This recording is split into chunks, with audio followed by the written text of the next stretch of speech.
Então, boa tarde a todas. Começamos aí mais um encontro, o encontro do mês de fevereiro, e hoje aprendendo o que é bom com Rose Cocarelli, né? Vamos conversar sobre quando os pais envelhecem. Então, nessa abertura de hoje, eu queria citar Tito 2, de 3 a 5, que é o motivo desses encontros serem com pessoas mais experientes na palavra, né? Então, Tito diz assim: quanto às mulheres idosas, semelhantemente, que sejam sérias em seu proceder, não caluniadoras, não escravizadas a muito vinho, sejam mestras do bem, a fim de instruírem as jovens recém-casadas a amarem ao marido e a seus filhos, a serem sensatas, honestas, boas donas de casa, bondosas, sujeitas ao marido, para que a palavra de Deus não seja difamada. Então, no início, esse encontro seria chamado de mestras do bem. Só que eu vejo que muitas mulheres se assustam com esse título, né, de mestra do bem, né, e fala, quem sou eu, né? E aí eu vi que eu não ia conseguir muitas mulheres para participar, então eu tive que mudar o nome para aprender no que é bom, né? Porque é o que está escrito nessa mesma passagem, só que na NVI fala assim: semelhantemente, ensine as mulheres mais velhas a serem reverentes na sua maneira de viver, a não serem caluniadoras, nem escravizadas a muito vinho, mas a serem capazes de ensinar o que é bom. Então, com base nessa versão da NVI, ensinar o que é bom, né, é o tema e o título desses encontros, por esse motivo, porque estamos todas aprendendo o que é bom com essas mulheres. E o outro motivo desse encontro é honrar as pessoas, né? Romanos 13, 7 diz: pagai a todos o que lhe é devido, a quem tributo, tributo, a quem imposto, imposto, a quem respeito, respeito, a quem honra, honra. Então, nós temos aqui hoje a oportunidade de honrar, né, a Rose e, ao longo dos meses aí, honrar outras mulheres que já estão na caminhada há muitos anos e que fazem diferença na vida de muita gente. Então, hoje, um dia especial, né, com a Rose Cocarelli, quando os pais envelhecem. Eu comentei na chamada que eu fiz que a Rose foi responsável por me chamar, né, para dar aula. Eu tinha uns 14 anos, mais ou menos. E aí eu não estava achando de jeito nenhum a folha da aula, que eu tenho essa folha até hoje, né? E aí eu achei, ela está aqui toda amarelinha, toda já cortada, né? É uma folha digitada. E eu dei junto com a Vivian, que é a filha da Rose. Na época a gente tem a mesma idade, né? E a Rose foi, né, chamou eu e Vivian para dar essa primeira aula, né? A minha primeira aula aos 14 anos. Então, é uma mulher que fez diferença na minha vida ao longo da minha adolescência, da minha juventude e de muitas outras, né, jovens aí. Então, tem uma longa história aqui em BH, em São Paulo, e por isso hoje vai ser um dia muito especial.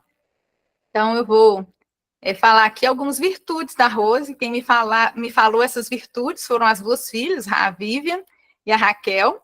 Então, elas me disseram que a Rose é corajosa, submissa, determinada, obediente à palavra, sempre disposta a ajudar, resiliente, estudiosa, boa ouvinte e amiga. Então, essas foram algumas das palavras que elas usaram, né, sobre a Rose, e a gente que conhece ela, né, realmente vê que é isso mesmo, né, uma mulher de muita coragem, né, realmente boa ouvinte, que já fez um pouquinho de tudo nessa vida, né, eu fiquei lembrando, ela já teve escolinha, ela já teve loja de queijo no Mercado Central de Belo Horizonte, já fez de tudo um pouco, né, e assim, na igreja também, com os jovens, com casais, enfim, né, uma bênção.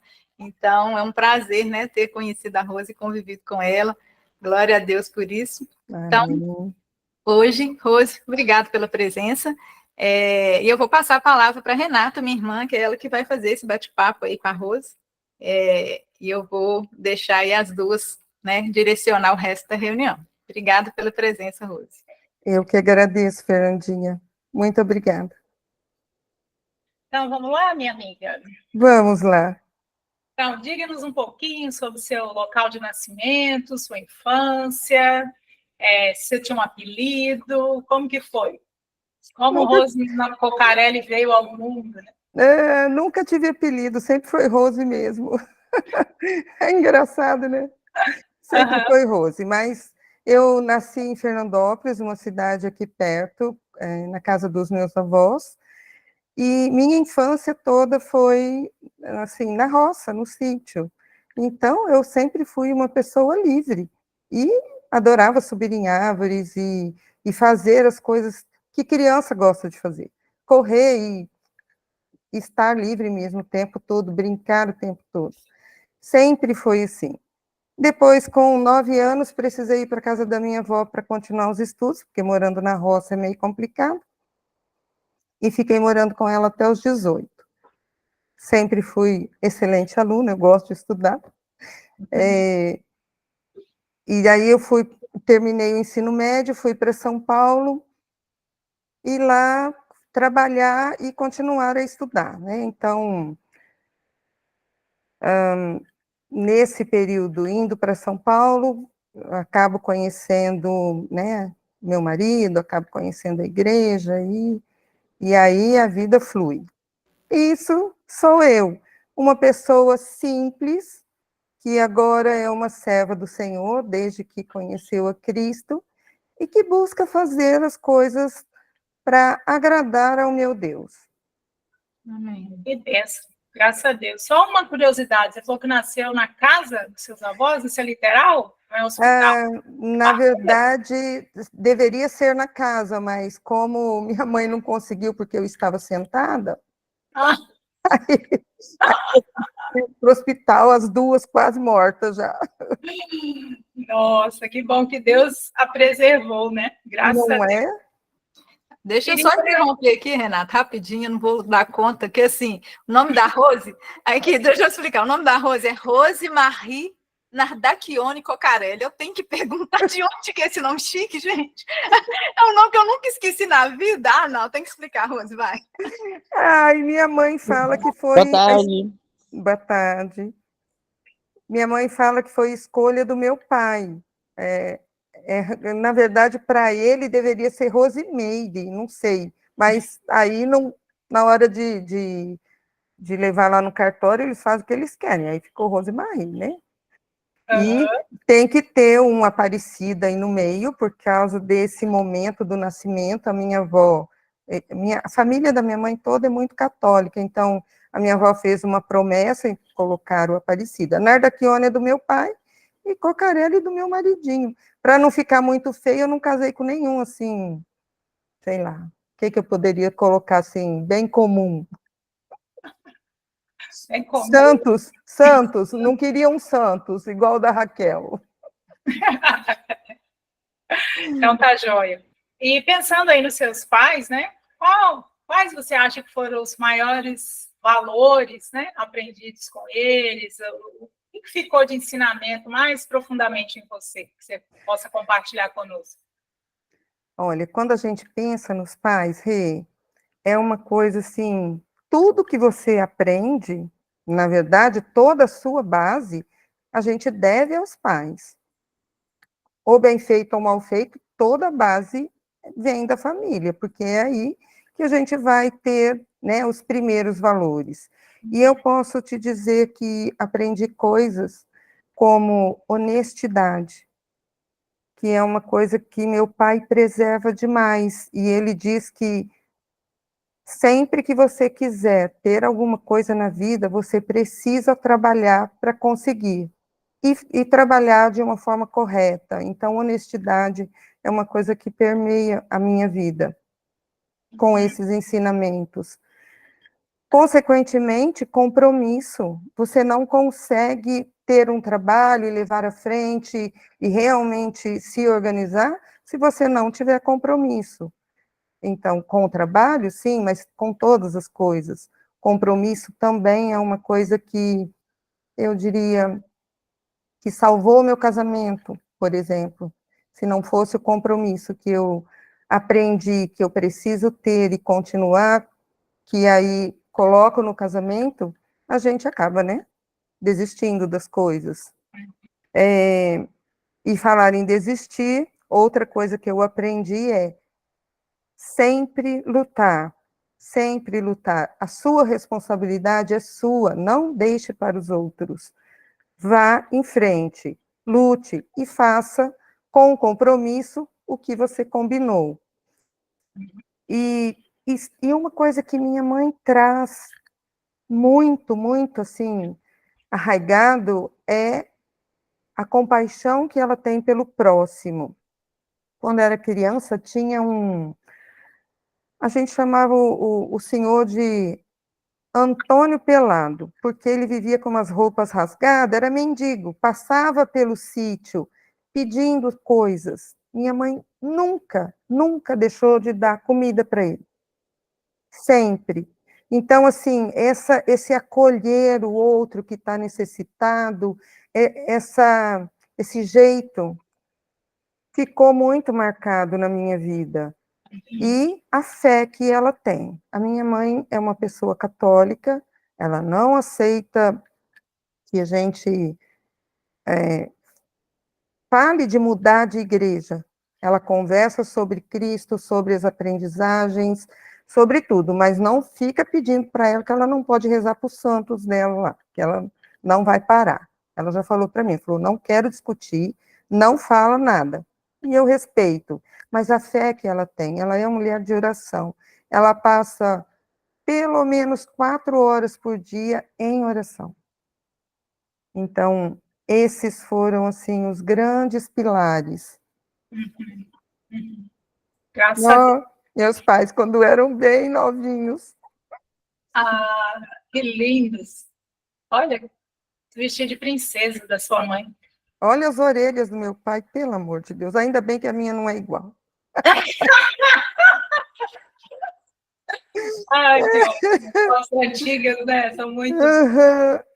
Eles mudaram bastante ao longo dos anos, né? Sim. Meu pai era muito magrinho, olha, uma graça.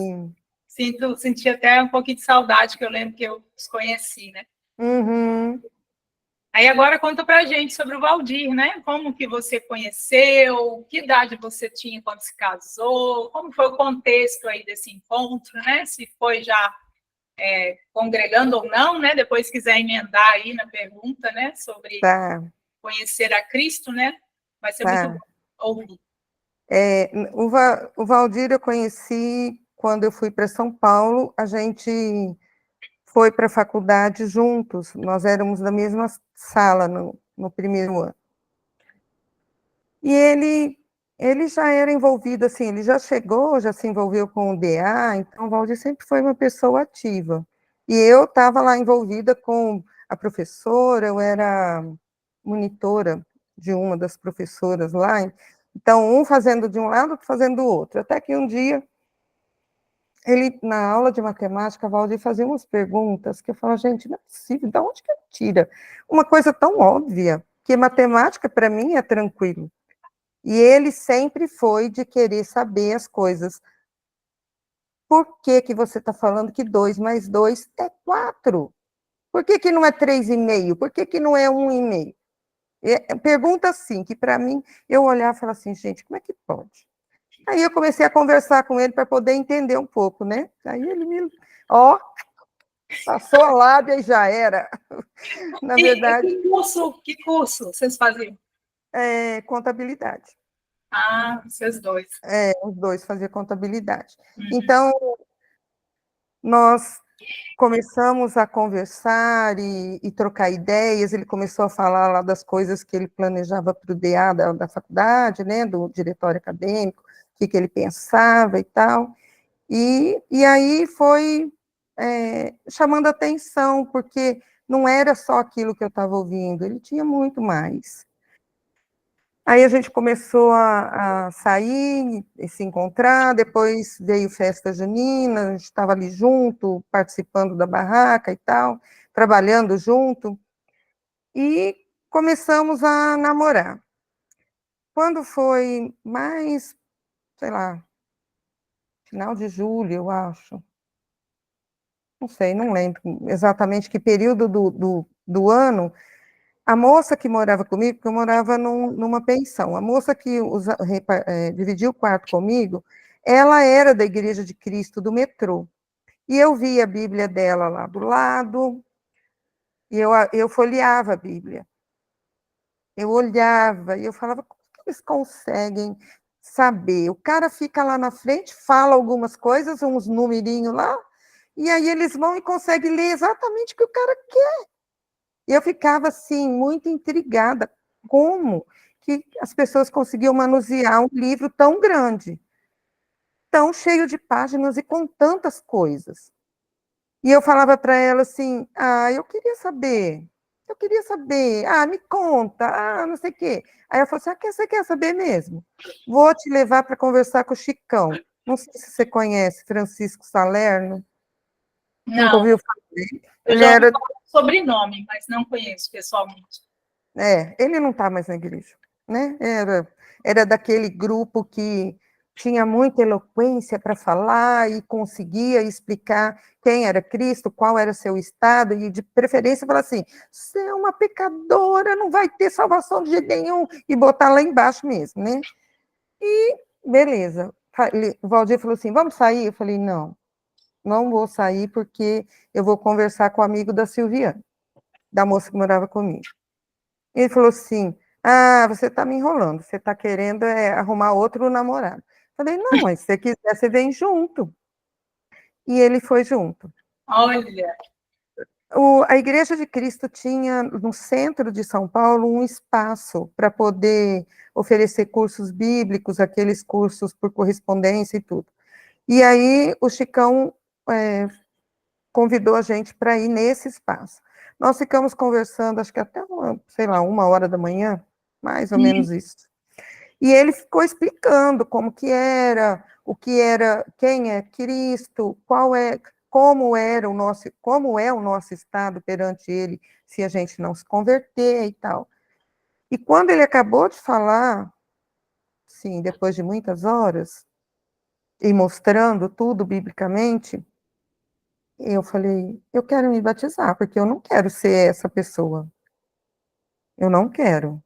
Eu não quero ser essa pecadora sem condição. Eu quero ter uma condição na vida. Valdir, não, senhora. Vai fazer isso, não sei se isso é uma seita. Vamos primeiro conhecer. Aí ele falou, não, beleza, vocês querem conhecer? Ele deu o contato do Walter, falou, vocês podem ligar, combinar, e vocês vão aprender e vão entender o que eu estou falando. Aí vocês vão ver mais calmamente tudo que a gente conversou, que realmente foi o que aconteceu. Então, meu maridinho, já desde que a gente namorava, ele sempre foi cauteloso e muito sincero. Não vou em qualquer lugar, não, tá achando que vai me enganar assim? Mas a minha conversão aconteceu nesse dia, sem dúvida, porque depois a gente foi estudando, foi só confirmando o que eu já queria, e num sábado de agosto, estávamos o Valdir, eu, o Walter e o Teston, e aí foi feito o nosso batismo. em que ano foi? 1980. 80. Uhum. E que idade que vocês tinham na convenção? Eu estava com... Eu tinha acabado de fazer 20, acho que era 20. E o Valdir são 7 anos mais velho que eu, então 27. Eu acho que E era aí, isso. o casamento foi depois. Sim, Que bênção! Entraram já no casamento já com o Espírito Santo, né? sim. O casamento acontece em dezembro desse mesmo ano. Mesmo ano. Então, no Foi mesmo rápido. ano, conheci o Valdir, nos convertemos e nos casamos. Nossa, que virada num ano só, hein? Num ano só. Achava que eu já era velha, acho. 19 anos, não tinha nem namorado, olha que coisa horrorosa. Nem te conta, né, a minha Né? história.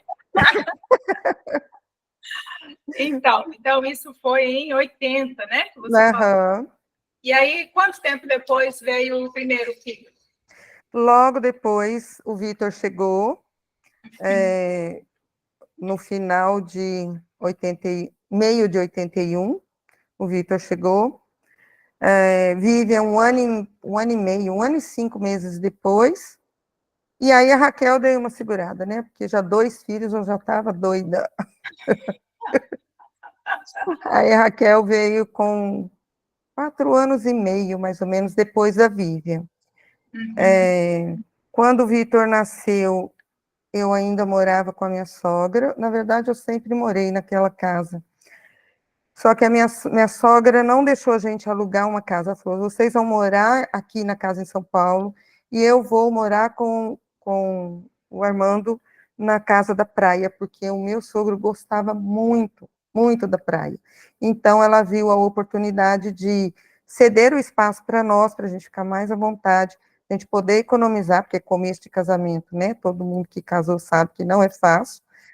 E aí ela foi para a praia, mas ela já estava bem doente e veio a falecer, assim, acho que um ano depois que a gente casou, ela veio a falecer. Mas nós continuamos morando nessa casa, porque quando ela falece, meu sogro logo depois casa novamente e vai morar com a esposa dele, que ela tinha um espaço, não pagava aluguel e tal, uma casinha toda arrumadinha, ela era assim, uma delicadeza em pessoa. Ele se apaixonou por ela, que a minha sogra era a força. Pau para toda a obra. Essa a delicadeza. Aí ele se apaixonou por ela, foi morar lá e falou, não, vocês podem continuar aí. Aí a gente acabou comprando a casa as partes, né, que o Valdir era herdeiro, comprando as partes do meu sogro e das irmãs, e depois, com o tempo, quando meu sogro precisou de um espaço para morar, que ele ia pagar aluguel, a gente fez um barracão no fundo da casa e trouxe eles para morarem lá, para eles poderem ter um local, né, seguro e sem precisar se preocupar com aluguel e essas coisas. Então, a gente já pensava nesse cuidado dos pais desde a época do pai do Valdir. E ele tem as irmãs que também cuidavam muito bem, especialmente a irmã do meio, né, que era mais chegada com o pai, ela que acabou cuidando no final da vida dele, mas a gente sempre pensou nesse cuidado que a gente precisa ter com os pais.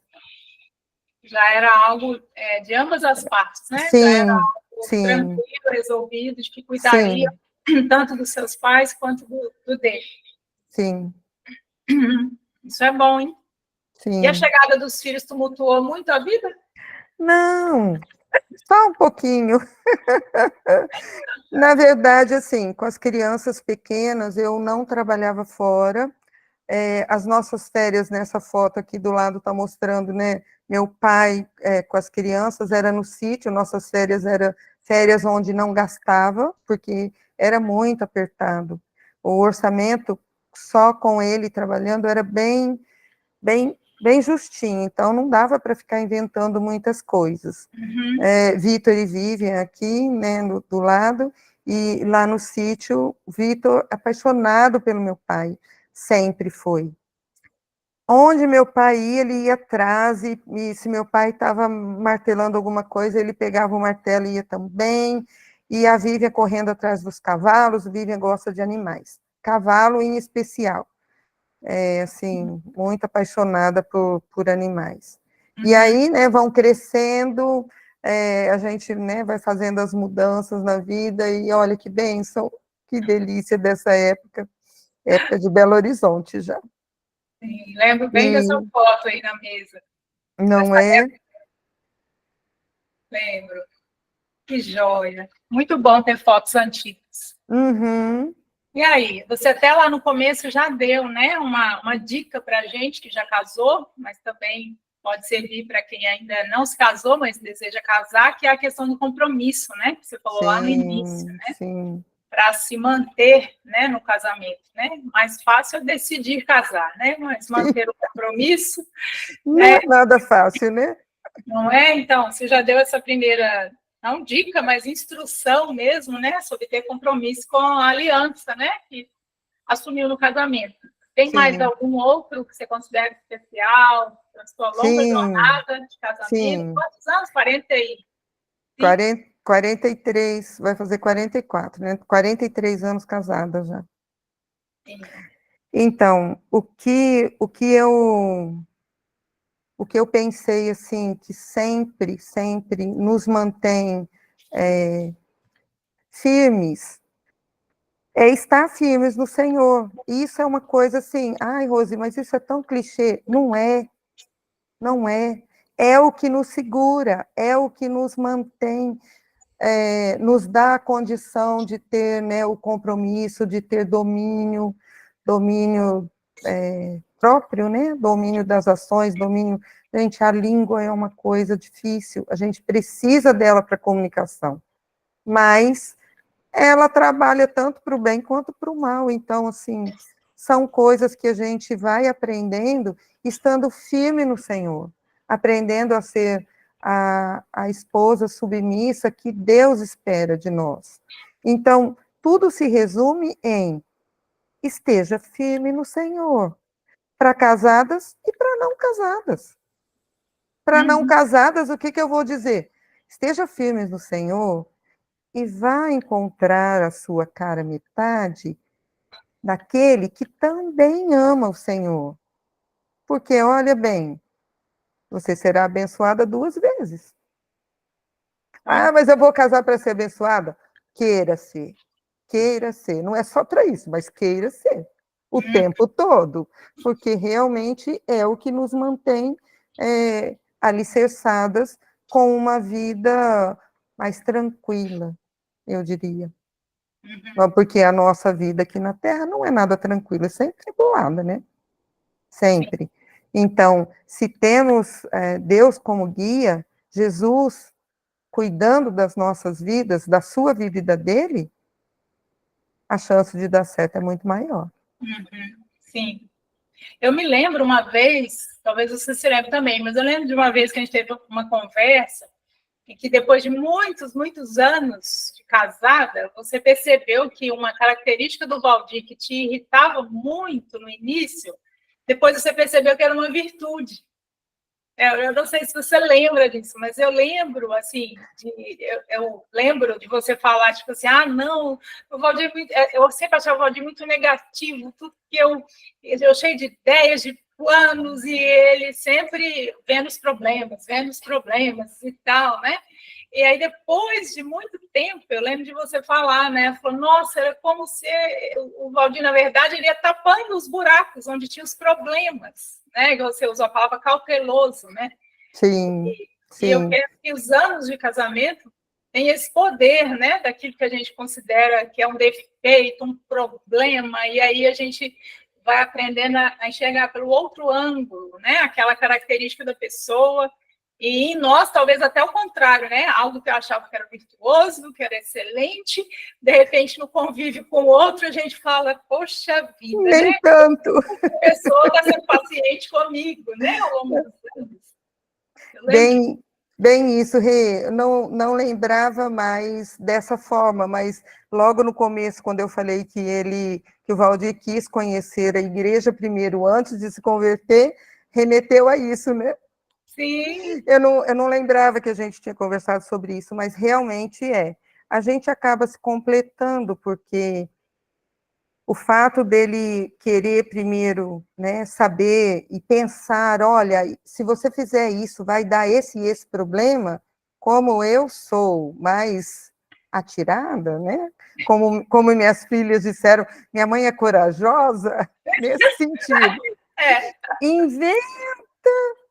E assim, com o Valdir ao meu lado, tudo isso é muito bom, porque a gente consegue fazer as coisas, mas não na minha velocidade, que provavelmente várias delas dariam errado. Quebraria cara. Mas caminhando juntos, ele me segura um pouco e eu impulsiono ele um pouco. E aí a gente vai sanando, né, esses problemas que sempre aparecem ou que ele acaba até prevendo.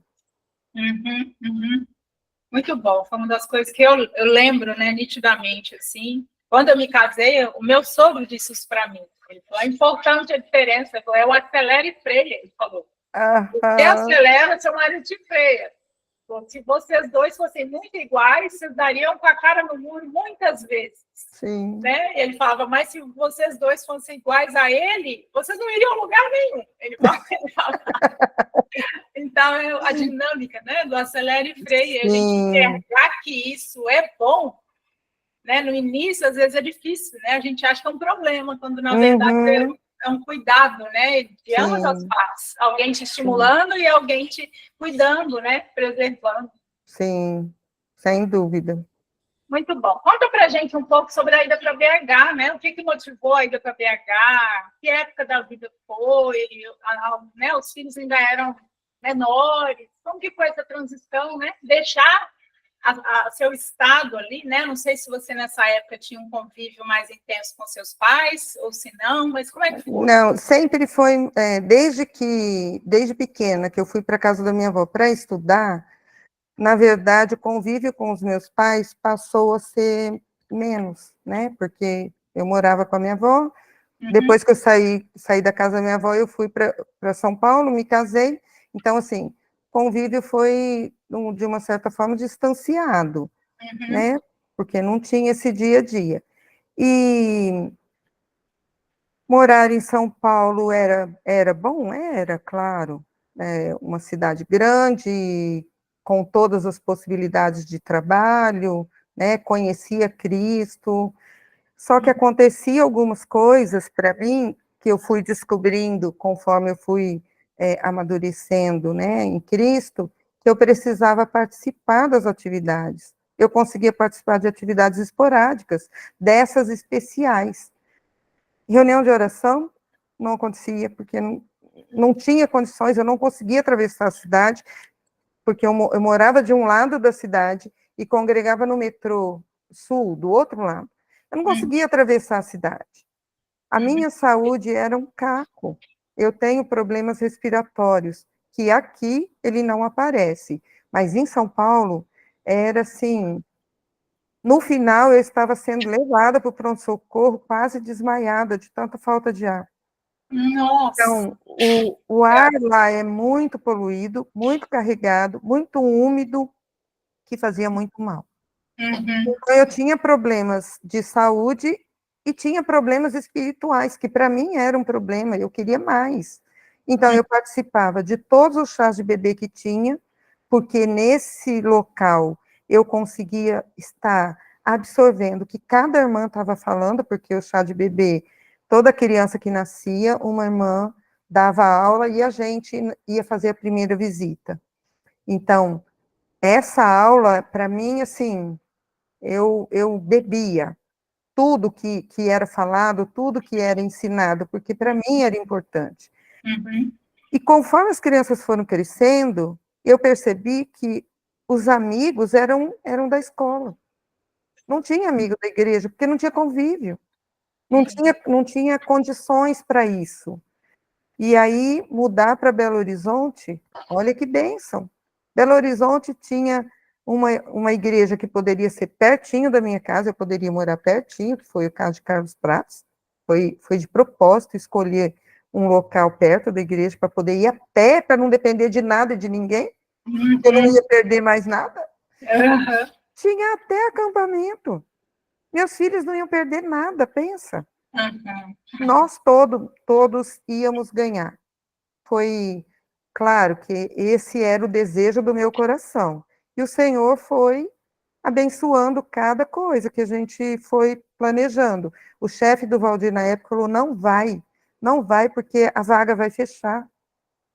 Mas Valdir não estava bem, estava com uma depressão muito profunda, e essa mudança de estado fez com que agravasse mais, e fez com que a vaga dele fechou, e ele perdeu o emprego. E aí, o caos instalado. E eu nunca tinha trabalhado fora, precisei assumir o trabalho, que foi aí que a gente comprou uma loja de queijos. Nossa, quer uma coisa que dê mais do que uma loja de queijo em Minas Gerais? Foi no lugar certo. Mas, assim, com muitas bênçãos do Senhor, porque eu não entendia nada de queijo, eu não entendia nada de comércio, eu não sabia vender, eu não sabia comprar, eu não tinha nem o sotaque mineiro para poder vender queijo. Que coisa! Tudo para dar errado, né? Mas é claro que não deu. Por quê? Porque o Senhor sabia do que eu precisava. E Ele abençoou cada coisa. O vendedor chegava para mim e falava assim, ó, estou com uma oferta que eu vou entregar para você. Eu agradecia. Olha, alguém que chegava com requeijão da Bahia ia oferecer para mim com um preço muito acessível.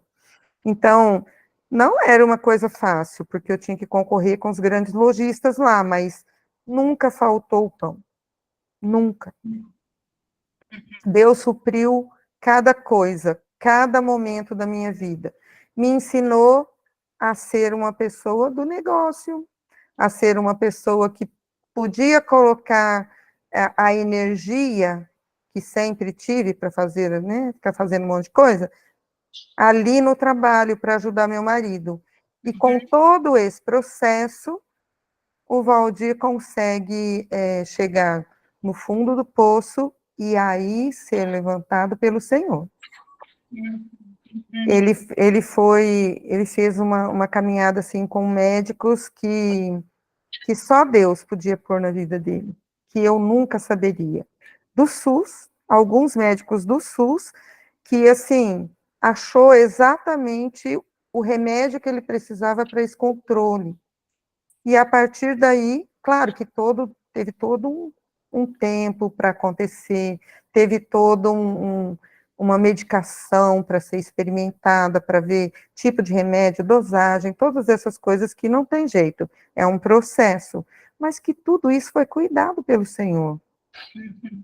Uma das irmãs de Belo Horizonte, a Joaninha, né, foi de Belo Horizonte, não, de São Paulo, foi para Belo Horizonte, acho que ela foi madrinha de casamento, e ela ficou na minha casa nesse período.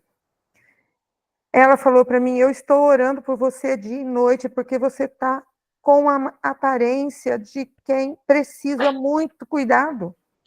Ou seja, você está com a aparência de mais doente do que seu marido. Porque foi uma fase muito difícil, mas Deus mandou uma pessoa da oração falar comigo. E aí eu sei que ela orou por muito tempo também. Então, além da gente, a gente tinha outras pessoas orando para esse equilíbrio, para que Deus pudesse restaurar, e foi o que ele fez. Ele nos restaurou. Então, mudança de São Paulo para Belo Horizonte foi a melhor coisa que aconteceu. Muito difícil. Por que Belo Horizonte? Vocês conheciam pessoas em Belo Horizonte? Não. Não? Ninguém? E por que escolheram essa capital? Porque Belo Horizonte já tinha várias congregações da Igreja de Cristo, então eu pensei que uma delas poderia ser a nossa, e aí uma que fosse fácil para chegar e tal, e a gente escolheu Carlos Prates.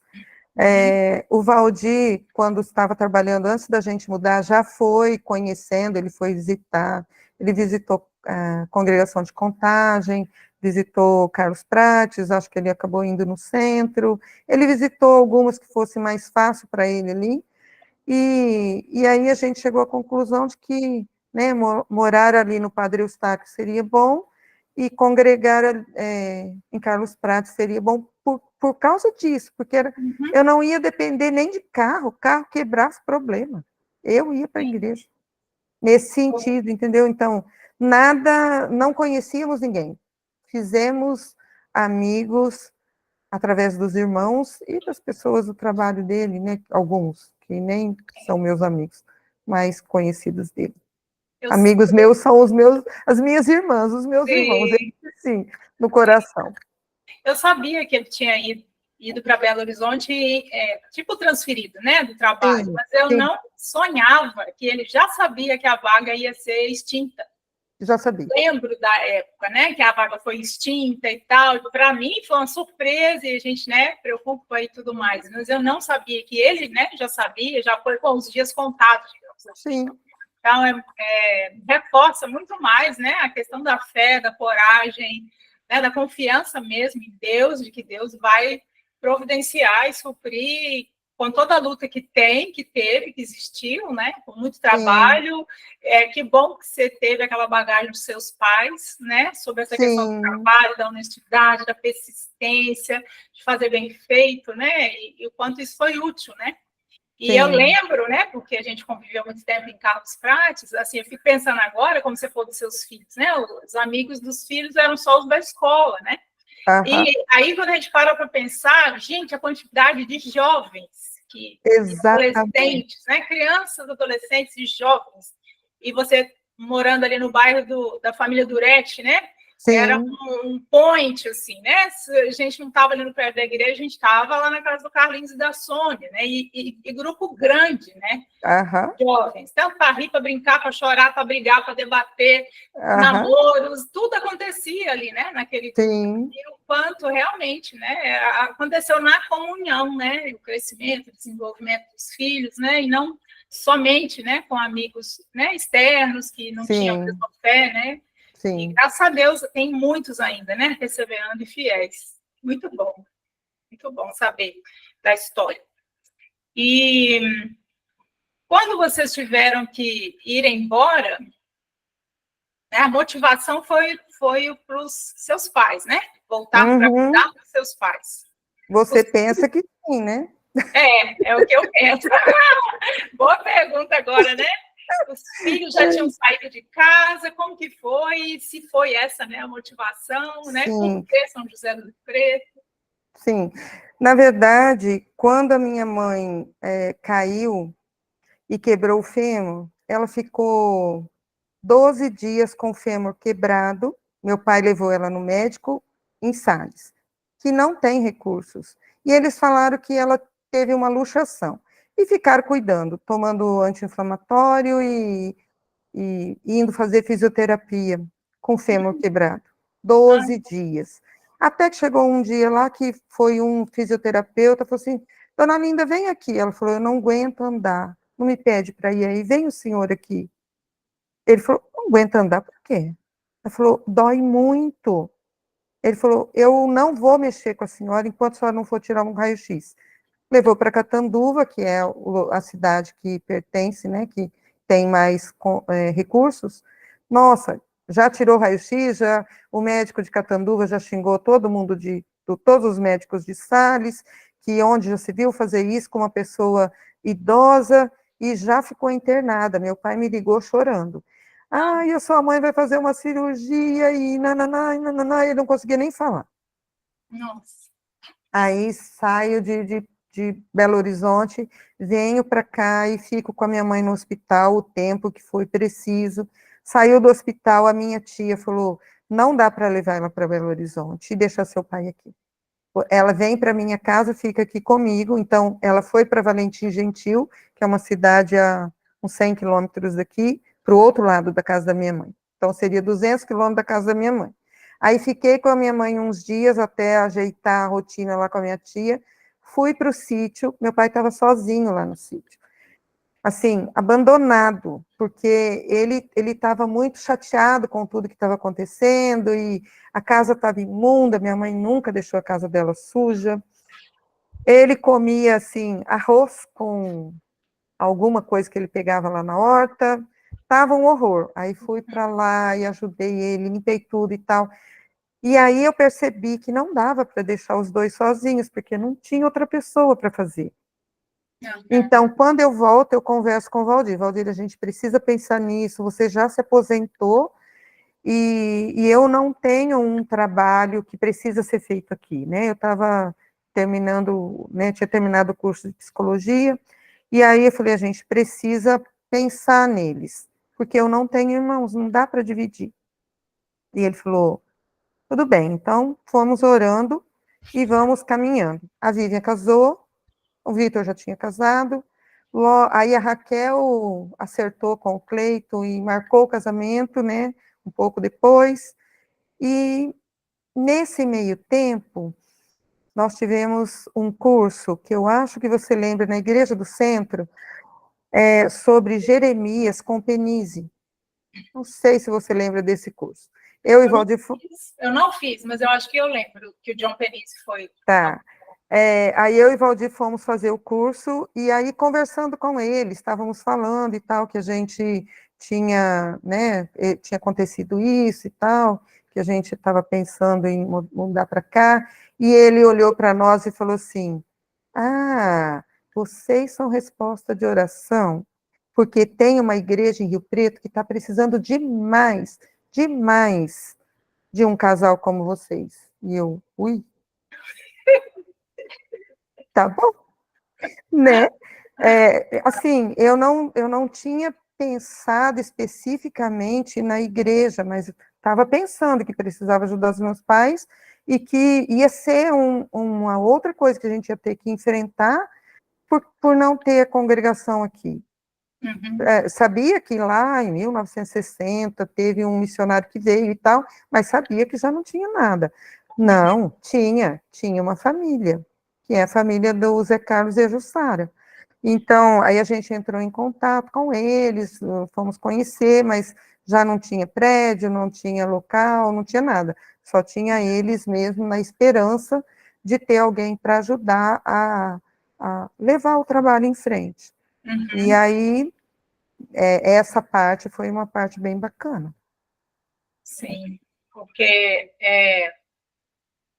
a gente faz, né? Nossa visão é muito limitada, né? E a gente vê como Deus, assim, Deus é bom de calendário, né? Das agendas, Deus é bom com conciliar as coisas e fala, as respostas de oração, às vezes, parecem estão demorando, mas é porque o sim de Deus para uma pessoa envolve outras, não envolve só aquela pessoa, só aquela família, né? Então, assim, se você já quiser falar sobre isso especificamente, né, que foi algo que surpreendeu vocês, né? Vocês acharam que ia estar completamente sozinhos, né? Então, pensar nisso, né? De que forma que essa obediência a Deus, sobre cuidar dos pais, né? Honrá-los e cuidar deles na velhice, né? Impactou a vida espiritual de vocês e a vida espiritual da igreja, né? Em São José do Rio Preto. Então, a princípio era cuidar dos meus pais, como você acabou de falar. E aí vem o João Penise dar essa notícia. E aí a oração ficou diferente. Senhor, eu estarei lá sozinha e abandonada, né? E ele, não, filha, não. Você vai lá trabalhar para mim, porque tem muita coisa para fazer. E aí a oração foi, Senhor, me capacita. Preciso aprender o que precisa ser feito, porque eu não sei nem como está, eu não sei nem o que já é feito, nem o que foi feito, sei nada. E aí foi esse contato, né, com a família da Jussara. Então, o Zé Carlos, a Jussara e a Damares, os três convertidos. O filho também, mas o filho já não estava mais. Só que o Zé Carlos era caminhoneiro na época, então ele não ficava aqui. Era só a Jussara e a Damares. E aí chega eu e o Valdir. Então ficamos 3 mulheres e um homem. E ela, a filha, né, a Damares, é cadeirante. Então, a gente fazia o culto lá na casa dela. No domingo, eu saía daqui de manhã, ia para a casa dos meus pais, ajudava os meus pais no que eu podia e tal, conversando, se fosse o caso de fazer alguma faxina, alguma coisa no sítio. E aí, no final da tarde, tomava um banho, vinha, já passava na casa da Jussara e a gente fazia o culto, porque para ela não dirigia, né? A menina não dirigia, a Jussara não dirige, e a locomoção era muito difícil, então a gente fazia lá. Por meses a gente fez isso. Depois, nós tivemos aí o convite do Giovanni, de alguns irmãos que a Jussara conhecia, ela foi entrando em contato e ele foi congregar junto, e aí a gente fez uma reunião, chegou à conclusão de que a congregação não era de Badiba City, era de Rio Preto, então que precisava congregar aqui. Nesse tempo, a Damares ganhou um carro, ele foi adaptado e ela aprendeu a dirigir, olha. Não, as coisas acontecem assim, como a gente nem imagina. Nunca pensei que a Damares fosse dirigir e ter um carro especial para ela. Incrível. E ganhou, né, o carro. Ganhou o carro. Num sorteio do shopping. Bom, aí a gente decidiu congregar aqui, congregávamos, assim, pessoas que cabiam no sofá da minha sala. Todo domingo estávamos lá, e aí a gente começou a congregar no domingo de manhã. Depois eu ia para Sales ajudar os meus pais no sábado. Até hoje eu vou no sábado. não preciso agora todos os sábados. Quando o meu tio estava acamado e minha mãe estava cuidando dele, eu ia todos os sábados para poder ajudar, para ela descansar um pouco. Agora que é só o meu pai e minha mãe, se tiver problema, eu vou, na hora que tem problema. Mas se tiver tudo bem, eu ligo, a gente conversa e tal, e não vou todo sábado. E no domingo, a gente fazia na sala. Aí, cresceu, na sala não cabia mais. Acho que você veio aqui uma das vezes, a Melzinha era bebezinho, a gente estava na Copa, que já cabia, tipo assim, umas 12 pessoas. Sim. Agora, vocês podem ver, não é a Copa mais. É a minha área lá do fundo. Lá do fundo, reconheci. Está diferente algumas coisas, mas eu reconheci. Sim, é outra coisa. Eu queria muito reformar minha casa, e aí, nessa reforma, eu dobrei, acho que mais que dobrei, o espaço daquela área que você conhecia no fundo. Então, cabe 20 pessoas, que é o que nós temos hoje. Claro que, né, no domingo sempre tem pessoas que acabam faltando, porque está doente, ou porque não pôde vir, mas nós estamos num número de 20 pessoas hoje.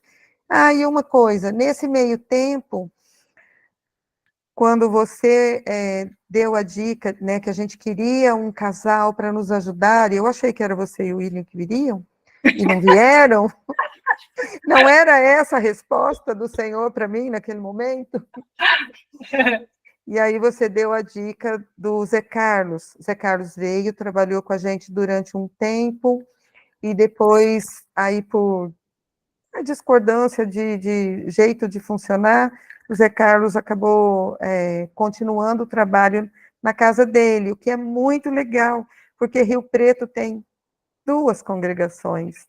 Uma cidade dura, uma cidade assim que tem muitos espíritas e muitos homossexuais. É o lugar onde as pessoas se liberam. Porque é uma cidade maior, é uma cidade polo, né, da região, e aí os jovens, né, que querem ter uma vida mais soltinha, acaba vindo para cá. Então, é um local difícil de trabalhar, difícil. Ser uma pessoa crente, não quer nem ouvir. Eu coloco entre aspas esse crente. Sim. Então, mas, graças a Deus, tivemos 4 batismos, e uma das pessoas não tem depressão e não conseguiu se manter, mora longe daqui, e chama Patrícia. Mas os outros todos estão firmes e continuam com a gente, o que foi muito bom. Sim. Assim, o trabalho cresceu muito nesse tempo que a gente está aqui, né? Está se estruturando. Então, a igreja tem tinha um prédio na época e tal, que perdeu, e agora tem o terreno, que não estava regularizado, porque estava no nome do missionário que veio aqui naquele tempo.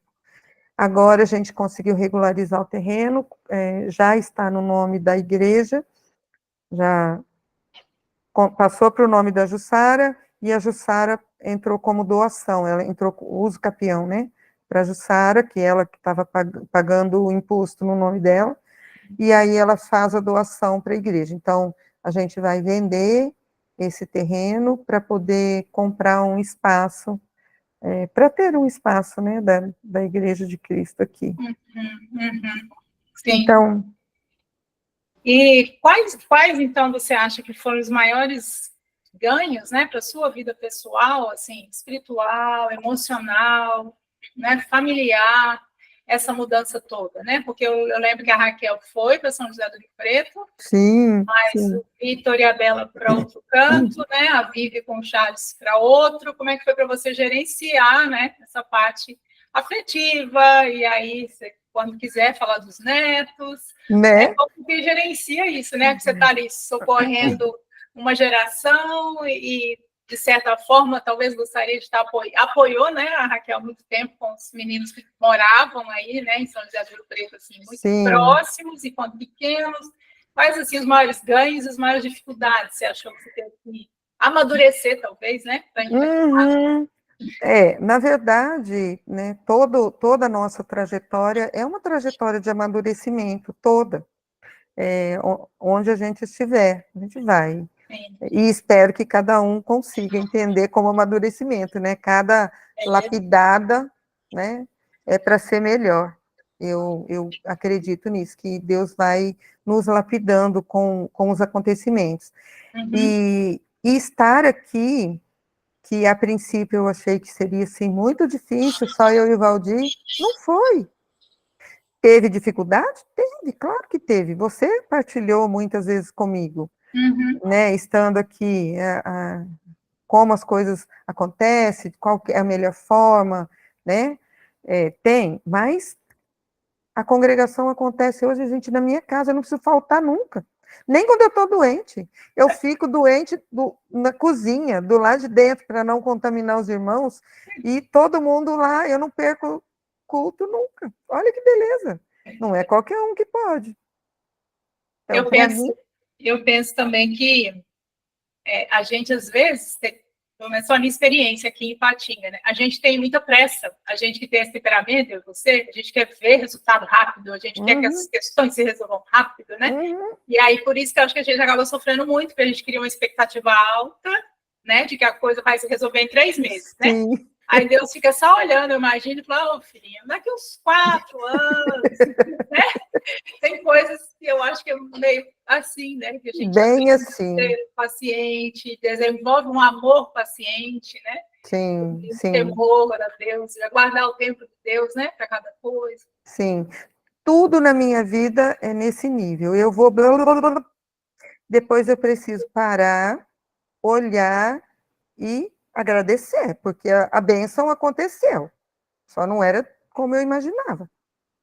Então, Uhum. assim, sempre. Então, quando você fala de ganhos, gente, olha aí, ganhos emocionais, estar perto dos meus pais é muito, muito bom. Isso faz com que Vitor e Vivian, que estão longe, venham para cá e estejam mais próximos dos avós. O Vitor tem um tempo já, ele me falou, mãe, eu, eu estou planejando estar aqui na sua casa no mínimo 2 vezes por ano, para estar mais perto do meu avô e da minha avó. E de vocês, claro, mas Uhum. porque eles já estão idosos. Então, eles têm essa consciência, o Vitor e a Bela têm essa consciência de que agora é a hora de estar junto, porque depois que se for, não tem o que fazer. Sim. Então, olha a bênção, como você falou, como gerencia, né, as gerações mais novas. Eles vêm, eles acabam vindo. A Vívia morre de calor, a família da Vívia é uma família que tem muito calor. Eles moram em lugar fresco. Morar em São Lourenço, um dos motivos é o clima. Clima bem fresquinho, eles são muito encalorados. Eles falam, mãe do céu, eu não dou conta. Charles já chegou a vir aqui e falou assim, Rose, eu preciso ir para um hotel, porque eu preciso do ar-condicionado. Eu não aguento. E eu, pode ir, não tem problema, não. Fica tranquilo que eu não fico brava, pode ir. Eu Sim. quero eles aqui, eu não quero eles sofrendo aqui.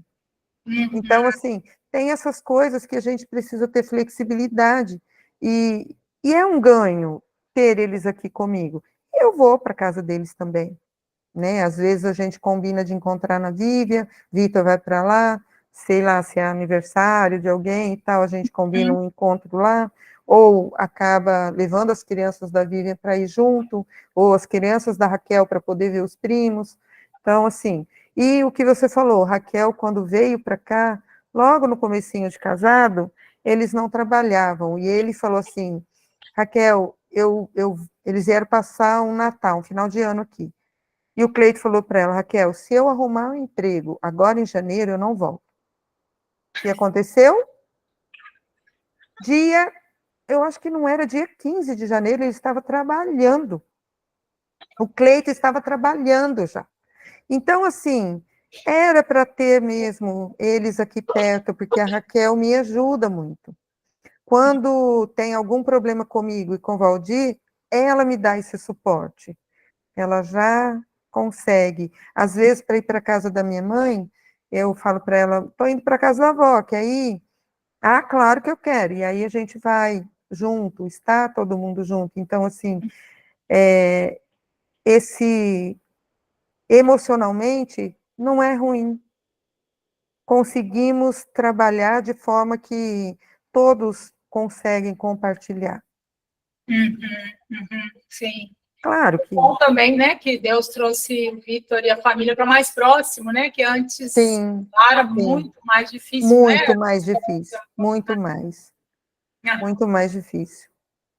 E é muito bom, assim, né, sempre lembrar, né, da dedicação, o zelo, a perseverança do Valdir, né, eu identifico isso muito com o William aqui no começo, né, porque igual você falou, começou, era ele e 3 mulheres, ele tem que fazer tudo, né, ele tem que se virar para fazer tudo, né, e ser constante, ser perseverante, tendo 3 pessoas, 2 pessoas. Não, e Valdir não é pregador, lembra disso, Valdir é o cantor. Pois é, desafio enorme, né? De se preparar, de lutar contra. Eu falo, né? Assim, a gente, em qualquer lugar que a gente for, a gente vai fazer de tudo, mas é tão bom quando chega a pessoa que tem o dom para aquilo, né? É um alívio, um bálsamo e tudo. Então, assim, é muito uma experiência, né, que a gente ouve, um exemplo que nos encoraja, né, a fazer, faz o que tem que ser feito, e na hora que Deus decidir, ele vai enviar, né? Sim, sem vai dúvida. capacitar a pessoa, mas assim, muito bonito, né? Muito admirável de ver essa dedicação mesmo, né? E a próxima, eu amei essa foto que as crianças estão com as roupas todas iguais ali, a camiseta, eu achei demais ali. Ah, demais, muito legal a ideia. Se quiser falar um pouquinho dos netos, fica à vontade. Então, né, eu tenho 6 netos, 2 de cada filho. O Vitor e a Vivian têm casal, né? A mais velha é a Luísa, hoje ela está com 14 anos, a minha neta. 14 anos já. Depois é o Otto, que é o mais velho da Vivian, depois o Heitor, que é o mais velho da Raquel. Aí vem o Ian, que é o caçula da Raquel, a Ágata, e o Andrezinho. E o Andrezinho é o caçula dos netos, ele está com 8 anos. 8 anos. 8 a 14. E assim, meus pais, minha mãe é muito orgulhosa, muito, muito. Os meus pais são dos bisnetos, né, tão grandes assim, já, né, mocinhos, caminhando para isso, e meu pai é muito preocupado, e ele fala, não perde a educação, hein, não perde a educação, porque os meninos da Raquel são muito levados, agora eles estão crescendo, estão ficando mais ajuizados, eu acho, e meu pai ficava muito preocupado, não perde a linha com eles, por favor, eu quero uns meninos bons e que aprendam direito as coisas. Eu achava muito interessante meu pai preocupado com as crianças, assim, de que se a gente estava mesmo fazendo as coisas da forma correta, né? E que bom que, né, eles têm esse acesso, né, aos bisavós, né, assim, isso é muito raro, não é toda família que tem esse privilégio, né, muitos não têm nem os avós mais, né, então que privilégio, né, que seus netos têm de ter esse convívio com gente que fala, com gente que demonstra amor, mas com gente que, olha, né, presta atenção, né, segue o caminho, isso é muito bom, eles são muito privilegiados, né. Graças a Deus, fico muito feliz pela sua família. Renato, nós vamos interromper a gravação rapidinho, viu? E aí nós vamos voltar com o mesmo assunto, né? Aí a Rose, sim, vai falar sobre a questão do cuidado com os pais, especificamente, mas eu vou parar agora, aí só um minutinho. Tá As irmãs ainda aguentam me ouvir? Eu sim.